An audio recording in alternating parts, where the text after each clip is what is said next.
नर्मदे हर. तर देवगावला एक दिवस राहिले.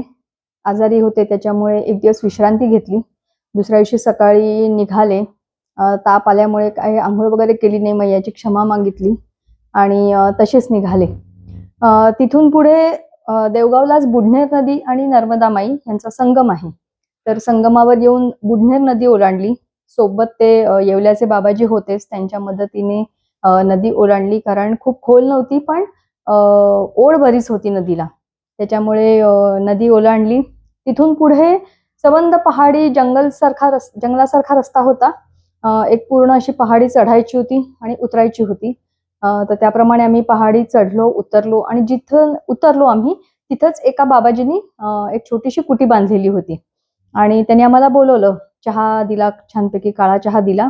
तर चहाची चव थोडीशी वेगळी लागली. तर मी त्यांना म्हटलं, हा कसला चहा आहे, खूप छान लागतोय. तर ते म्हणे की याच्यामध्ये चहाच नाहीये. म्हटलं चहाच नाहीये म्हणजे कसं काय? तर ते म्हणे हे जे जंगल आहे आजूबाजूचं, तर इथे भरपूर औषधी झाडं आहेत आणि त्या औषधी झाडांची साल काढून ती कुटून या चहामध्ये मी घातलेली आहे. याच्यामध्ये चहापत्ती मी घातलेलीच नाहीये. तर मी अक्षरशः थक्क झाले. इतका सुंदर चहा लागत होता आणि एवढी त्यांना माहिती होती तिथल्या झाडांची, की कुठली औषधी झाडं आहेत, काय आहेत. फारच छान अनुभव होता तो. इतकं दमून आल्यानंतर इतकी छान सोय माईने केली होती तिथे, की झकास. मग तिथून आम्ही चहा घेऊन निघालो आणि पुढे सगळा शेतामधून रस्ता होता. शेतामधून आम्ही गेलो आणि त्याच्यानंतर आम्ही बिलगावला पोहोचलो. सकाळी 10-10:30 वगैरे झाले होते. बिलगावला पोहोचलो. तर हनुमान मंदिर आहे. तिथं गेलो, थांबलो. तर तिथे एक बैरागी बाबा म्हणून आहेत. ते, त्यांची पत्नी आणि मुलगा असं त्यांचं कुटुंब तिथं राहतं आणि हनुमान मंदिराच्या अगदी समोरच्याच बाजूला त्यांचं घर आहे.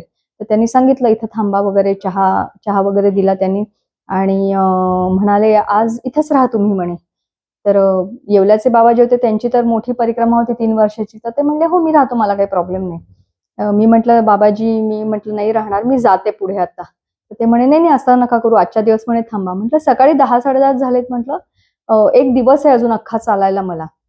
तर असं मी त्यांना सांगत होते. तर त्यांची पत्नी मला म्हणली, "मैया जी, हमने भी परिक्रमा की है और हमको भी अनुभव है, तो मैं आपको ऐसा बताती हूँ कि ऐसे अगर कोई आपको बोले की आगे मत जाइए, तो आगे मत जाइए, आज रुक जाइए."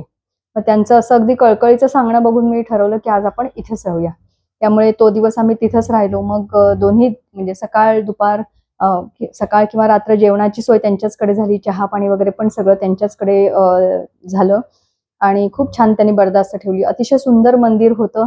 संध्याकाळीच अशी गावातली सगळी छोटी-छोटी मुलं आली होती. त्यांनी छान आरती वगैरे केली आणि रात्री आम्ही बैरागी बाबांशी बोलत बसलो होतो. तेव्हा ते म्हणले, की माझा गेल्या कित्येक वर्षाचा असा परिपाठ आहे, की मी सकाळी 3:30-4ला उठतो. सगळी अन्नकं वगैरे आवरून अ, बिलगावच्या आजूबाजूला एक साधारण 10 किलोमीटरच्या पट्ट्यामध्ये जेवढी गावं आहेत, त्या सगळ्या गावांमध्ये म्हणे मी रोज म्हणजे आळीपाळीने काही गावांमध्ये मी भिक्षेसाठी जातो आणि तिथे मी भिक्षा करतो. भिक्षेमध्ये जे काही मिळतं तांदूळ, पीठ किंवा गहू किंवा अजून काही आहे, तर ते जे मिळेल त्यातनं मी परिक्रमावासियांना मी खाऊ घालतो. तर त्यांची ती सेवा बघून, त्यांचा तो भाव बघून मी अक्षरशः धन्य झाले, की अशी पण माणसं आहेत जगामध्ये, की जी परिक्रमावासियांना खाऊ घालण्यासाठी स्वतः इतके कष्ट घेतात रोज सकाळी. ते म्हणले गेल्या कित्येक वर्षांचा माझा हा परिपाठ आहे. तर त्या दिवशी आम्ही तिथेच राहिलो. दुसऱ्या दिवशी सकाळी पुढे निघालो. बिलगाववरनं पुढे रामनगर, मधुपुरी आणि त्याच्यानंतर मी मधुपुरीला पोहोचले. त्याआधी रामनगरला आम्ही दुपारी पोहोचलो होतो जेवायला. मी आणि बाबाजी आम्ही दोघंही जेवायला थांबलो तिकडे. तर जेवण वगैरे घेतलं आणि बाबाजी म्हणले, "आता मी इथेच थांबणार, तुम्हीच पुढे जा." म्हणलं, "हां, ठीक आहे." त्यामुळे मी तिकडून एकटीच पुढे निघाले. मधुपुरीला पोहोचले. मधुपुरीलाही मंदिर होतं, नवीन बांधकाम वगैरे चालू होतं. रामचरितमानसचा अखंड पाठ सुरू होता तिथे. तर तोही अनुभव छान होता. दुसऱ्या दिवशी सकाळी मी तिथनं निघाले आणि सकवाहाला पोहोचले. त्या दिवशी मी खरं महाराजपूर गाठायचं असं ठरवलं होतं. पण मी सकवाहाला पोहोचले. तिथं सूर्यकुंड हनुमान मंदिर आहे. तिथे पोहोचले आणि खूप मोठा आश्रम आहे. तर तिथे मला असं पोहोचल्यावर असं वाटलं, की इथं खूपच छान वाटतंय आपल्याला. म्हणजे आपण असं म्हणतो ना, एक पॉझिटिव्ह एनर्जी म्हणा किंवा चांगल्या वाइब्स म्हणा, असं आपण म्हणतो, तसं मला तिथे पोहोचल्यावर वाटलं. आणि असंच सकाळी 10-10:30ला मी पोहोचले होते. तर मला असं वाटलं, की आज आपण इथेच राहूया, आज नको आपण पुढे जायला. त्यामुळे तिथे ते विचारलं, "इथे राहू शकता?" ते म्हणाले, "हो, नक्की तुमचाच आश्रम आहे, तुम्ही राहू शकता, काहीच प्रॉब्लेम नाही."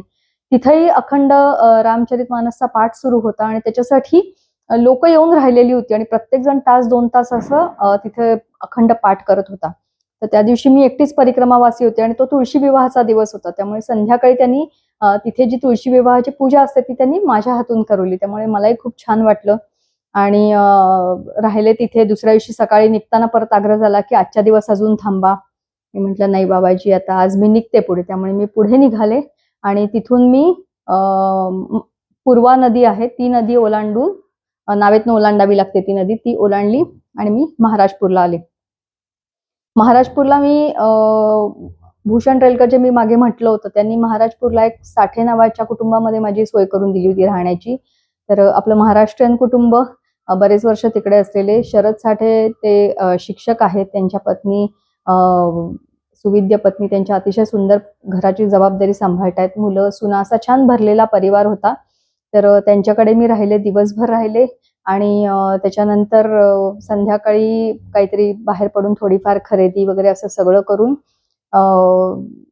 तो दिवस पूर्ण तसाच तिथं गेला. आणि मग परिक्रमावासी त्यांच्याकडे आल्यात म्हणून दिवसभर कोण ना कोणतरी मला भेटायला येत होतं आणि असं मराठी कुटुंबात राहिले. आपल्या पद्धतीचं जेवण खूप छान वाटलं. दुसऱ्या दिवशी सकाळी पण त्यांनी व्यवस्थित पोहे, चहा असं भरभक्कम बालभोग दिला आणि त्यांनी पुढचा मार्ग सांगितला. मी जसं मागे म्हटलं होतं की मी रस्त्याने परिक्रमा करायची असं ठरवलं होतं कारण एकटीच होते. पण ह्याच्यानंतर गोमती संगमच्या इथे गाडासाळीनंतर एकदा माईने किनाऱ्याला पाठवलं. त्याच्यानंतर मी दिंडोरीपासून परत रस्ता पकडला आणि त्याच्यानंतर मी महाराजपूरला आले. महाराजपूर नंतर मला परत रस्त्यानेच जायचं होतं. पण ते जे साठे कुटुंब होतं त्यांचे गुरु जे होते ते घागाला राहत होते. घागा हा तटाचा जो मार्ग आहे मैयाचा, त्याच्यावरती घागा येतं. त्यामुळे त्यांची समजूत झाली की पुढेही अशीच तटाने जाणार आहे. त्यामुळे त्यांनी मला घागाचा मार्ग सांगितला आणि मीही काही फारसं विचारलं नाही. मीही घागाकडे निघाले आणि मध्ये काय काय गावं लागली, सनकही, भेसाद वगैरे अशी गावं लागली. तर ती पार करत करत मी घागाला निर्भय सेवा, नर्मदा सेवा आश्रम या त्यांच्या गुरुजींच्या आश्रमात मी पोचले आणि तिथे पोचले. दुपारी त्यांनी खिचडी वगैरे दिली. त्या महाराजांची तब्येत बरी नव्हती आणि मी एकटीच होते तिथे तेव्हा. त्यामुळे ते म्हणले की मैया संध्याकाळी आपण ना भाकरी आणि मेथीची भाजी करूया, मला खूप खावीशी वाटते. म्हटलं चालेल महाराजी, आपण करूया. आणि त्या महाराजांना 12 भाषा येत होत्या. त्यामुळे ते माझ्याशी मराठीत बोलत होते. अजून कोणी आलं तर त्यांच्याशी त्यांच्या भाषेत बोलत होते. तर मला फार नवल वाटलं. मग मी त्या दिवशी तिथे थांबले आणि संध्याकाळी 5-5:30 वाजता एक मुलांचा ग्रुप तिथे आला. 8-10 मुलं होती, सगळी तरुण होती. 25 ते 30 वयोगटातली ती मुलं होती. तीही परिक्रमा करत होती आणि ती सगळी तटाने परिक्रमा करत होती. त्याच्यामुळे ती मुलं आली म्हटल्यावर मग महाराज म्हणले की आता काही भाकरी आणि मेथीच्या भाजीचा बेत नको, मी या मुलांना सदावर्त देतो आणि त्यांना जे हवं ते करू देते. मग त्यांनी त्या मुलांना सदावर्त दिलं. मी त्यांना विचारलं मुलांना की मी काही मदत करू का? नाही नाही मैया जी आप आराम करो, हम लोग कर लेंगे. मग त्यांनी रात्री छान सदावर्ताचं काय डाळ, रोट्या वगैरे जे काही होतं ते सगळं केलं. रात्री छानपैकी आमचं जेवण सगळ्यांचं पार पडलं आणि महाराज जिथे राहत होते त्यांच्या बाजूलाच एक मोठा हॉल बांधलेला होता.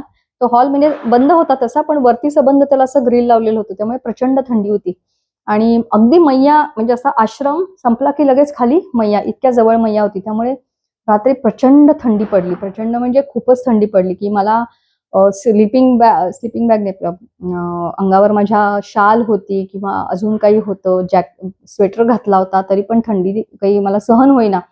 शेवटी मध्यरात्री कधीतरी जाग आली थंडीमुळे. मी बॅगेतलं परत एक ते जॅकेट महाराजांनी जे दिलं होतं ते घेतलं, घातलं आणि झोपले. तेव्हा मला झोप लागली.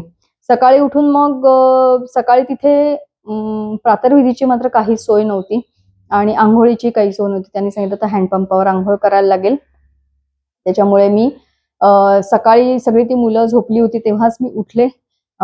प्रातर्विधी वगैरे उरकून हँडपंपावर आंघोळ केली आणि येऊन परत हॉलमध्ये येऊन पूजापाठ वगैरे केला आणि त्याच्यानंतर मुलांनी रात्री काहीतरी रोट्या वगैरे उरल्या होत्या. मग मुलांनी त्याचाच बालभोग केला आणि बालभोग करून आम्ही सगळेजण एकत्रच बाहेर पडलो आणि बाहेर पडलो. तिकडनं रस्ता वगैरे विचारला. रस्त्यावरनं मी असे चालायला लागलो आणि असं थोडासा शेतासारखा वगैरे असा रस्ता होता मधनं आणि तिथून आम्ही बाहेर पडलो त्या शेताच्या इथून, आणि समोर बघितलं तर एक सुंदरपैकी तळं होतं आणि त्या तळ्यामध्ये असंख्य गुलाबी कमळं उमललेली होती. म्हणजे इतकं सुंदर दृश्य होतं ते, इतकी सुंदर सुंदर ती कमळं उमललेली बघून इतका आनंद झाला की असं दृश्य मी तर म्हणजे माझ्या आयुष्यात पहिल्यांदा पाहिलं असेल. खूपच सुंदर दृश्य होतं ते. तर तिथून निघायला खरं काही मन होत नव्हतं, पण पुढे जाणं भाग होतं. त्याच्यामुळे आम्ही सगळेजण तिथनं निघालो. नर्मदे हर.